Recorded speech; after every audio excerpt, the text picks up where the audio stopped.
دیکھیے خودارہ اس سلسلے میں سستی نہ کریں. ظہور اچانک ہو جائے گا. اچانک جبھی روایتوں میں یہ جملہ آیا کہ ظہور کی توقع صبح و شام رکھو. کبھی بھی صبح کو ہو سکتا ہے کل صبح ظہور کر لیں, ہو سکتا ہے آج شام امام ظہور کر لیں.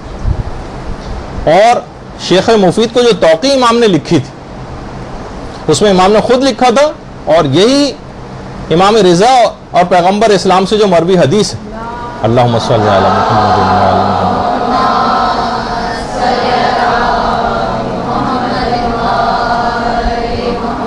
کہ امام کا ظہور اچانک ہو جائے گا. مسئلہ مسئلہ الساعت, ان کے ظہور کی مثال جو ہے قیامت کی سی.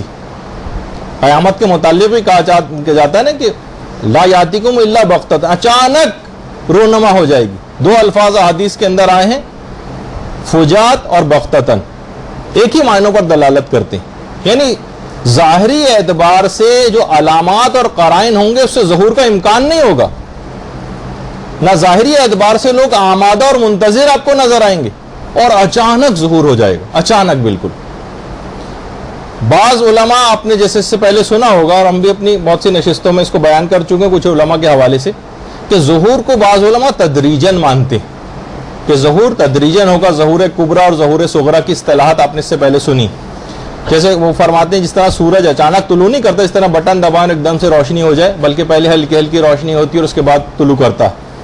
علماء یہ فرماتے ہیں, اکثر علماء کا یہ نظریہ ہے کہ یہ تشبیہ قیاس پر مبنی, کیونکہ غیبت خدا کی طرف سے, اور وہی امام کے امر کو ایک رات کے اندر اندر یا اس سے بھی کم مدت کے اندر مہیا کر دے گا.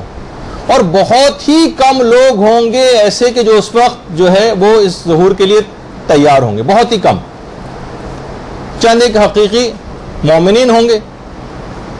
تو یہ جو اس کے علاوہ کوئی بھی تیار نہیں ہوگا. تو آپ خود سوچئے, کیا دینی طالبات اور علم حاصل کرنے والے جو افراد ہیں, کیا ان کا بھی یہی حال ہونا چاہیے جس طریقے سے عام لوگوں کا حال ہے, یا اپنی ذمہ داریوں کو پورا کرنے کے حوالے سے کوئی کام ان کو کرنا؟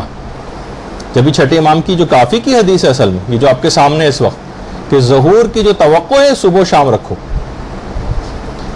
ظہور صبح و شام توقع کرو. اچھا, لوگوں کے ساتھ غلطی کیا ہو رہی ہے؟ لوگ امام زمانہ علیہ السلام کے ظہور کا انتظار کرنے کے بجائے, یعنی امام کا انتظار کرنے کے بجائے علامتوں کا انتظار کر رہے ہیں. یہ ایک بہت بڑی مصیبت ہے. علامتوں کا انتظار کر رہے ہیں, امام کا انتظار نہیں کر رہے. علامتیں گننے, اچھا یہ ہوئی یا یہ نہیں ہوئی. دیکھیے ایک علمی مسئلہ بھی, کہ کیا علامات ظہور میں تبدیلی ممکن ہے, ایک مشکل علمی بحث ہے. محدث نوری جنہیں صاحب مستدرک الوسائل کہا جاتا ہے, وہ فرماتے ہیں کہ تبدیلی ممکن ہے تبدیلی ہونا. اور اپنی کتاب نجم الثاقب کے اندر, اس میں باب نمبر 11 میں محدث نوری نے اپنے اس نظریے کا اظہار کیا. لیکن ایک بہت بڑا نام امام زمانہ کے سلسلے میں کام کرنے والوں کے حوالے سے, جن کی کتاب مدارک میں سمجھی جاتی ہے, تقی اصفہانی, آیت اللہ تقی اصفہانی, جن کی بہت مشہور و معروف کتاب ہے مکیال المکارم. اس میں انہوں نے اس نظریے کے بالکل برخلاف اظہار کیا, اور کہا کہ کسی قسم کی میں علامات ظہور میں کسی تبدیلی کا قائل نہیں. پہلی جلد میں مکیال المکارم کی اس نظریے کا اظہار کیا. البتہ محدث نوری کا جو نظریہ ہے بقول علماء, ان کا نظریہ زیادہ صحیح. کہا کہ روایات دو طرح کی اصل میں آئی ہیں, جس میں ایک حتمی علامتیں بیان ہوئی اور غیر حتمی علامتیں بیان ہوئی. کیونکہ اگر غیر یقینی غیر حتمی علامتیں نہ ہوتی تو حتمی علامات کا لفظ روایت کے اندر کیوں آتا؟ اس کا مطلب یہ کہ غیر حتمی علامات میں رد و بدل و تبدیلی ممکن ہے. اگر یہ تبدیلی ممکن نہ ہوتی تو علماء فرماتے ہیں اس سے مکتب کو ہمارے نقصان پہنچتا, دماغوں میں سوال ہوتا, کیونکہ اب یہ علامات ظہور میں نہیں آئی ہیں, لہٰذا ظہور کا کوئی سوال ہی نہیں. تو جب ہی کہا گیا کہ تبدیلی ہو سکتی ہے, انسان صبح و شام انتظار میں آمادہ ہو کر بیٹھے, شاید ابھی ظہور کر لیں, شاید ابھی 1 منٹ بعد امام کا ظہور ہو جائے, شاید آج شام کو ہو جائے, شاید کل صبح ہو جائے, اور پوری طاقت اور قوت کے ساتھ ان اسباب کو فراہم کرے.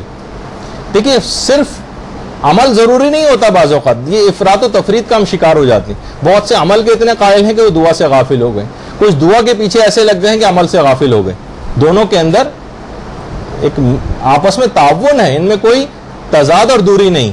برحمتك يا أرحم الراحمين وصلى الله على محمد وآله الطاهرين.